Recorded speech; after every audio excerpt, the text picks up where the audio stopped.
Hello, I'm Linda White, and I welcome you to join me for another inspirational mini break. We'll start off with a brief overview of today's topic, followed by a 60-second meditation, and then we'll finish off with a few affirmations. Please don't do the meditation portion of this podcast while driving or performing any task which requires your full attention. In light of World Mental Health Day this week, as well as the upcoming holiday season, I thought this might be a good time to tackle a subject that tends to come up frequently this time of year: family. And whether the very word family elicits a warm, loving feeling or a cold knot in the stomach, most of us have to deal with family at one time or another. As you know, families come in all sorts of formations. We have spouses or partners, our children, our parents, our siblings, grandparents, and the whole plethora of distant relatives. Or you might even consider your friends as family. And anytime you're dealing with groups of people, you're also dealing with different personalities, temperaments, and beliefs. And that can sometimes get pretty thorny. It's not uncommon for family members to clash on occasion. That's just part of the human experience. However, continuous unhealthy situations and behaviors is a different animal entirely, especially if you have a tendency to want to control a situation. And that is what I specifically want to address today. I'm talking to any of you out there dealing with unhealthy, dysfunctional, or toxic family situations. You see, I'm a firstborn, and I have this natural urge to fix and control things. I gotta confess that when I see people sabotaging themselves, I just want to grab them by the shoulders and shake some sense into them. You see them sticking their heads in the sand and not seeming to care that they're heading straight into a brick wall. And you want to warn them by giving advice. Why don't you do this? Why don't you do that?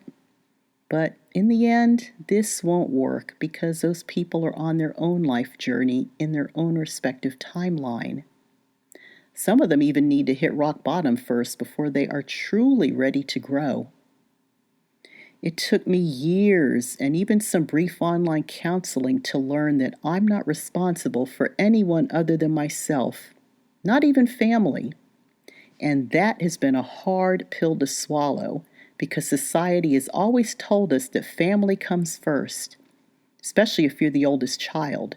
Growing up, we were told we're supposed to be the responsible ones that set an example. So for all my fellow fixers out there, don't let anyone steal your peace of mind this holiday season or any other time of the year, even if they are family. This might involve going into a separate room during family gatherings to breathe deeply, pray, or meditate. It might even mean staying away from family gatherings full stop. Just do whatever it takes to preserve your own mental health. The following passage comes from the Emotions Anonymous International Daily Devotional titled Today, and it reads as follows, quote, "Live and let live reminds me that my first responsibility is to myself. I must take care of myself the way my higher power wants me to. When I accept myself, it becomes easier to accept others. When I allow myself to be myself, I'm able to let others be themselves. This creates a lovely balance between others and me.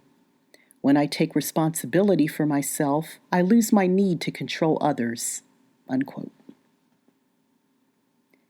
And now, let's sit back, get comfortable, and take a deep breath in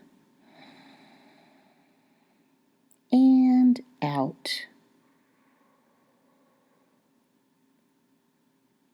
Our 60-second meditation begins now.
And that concludes our 60-second meditation.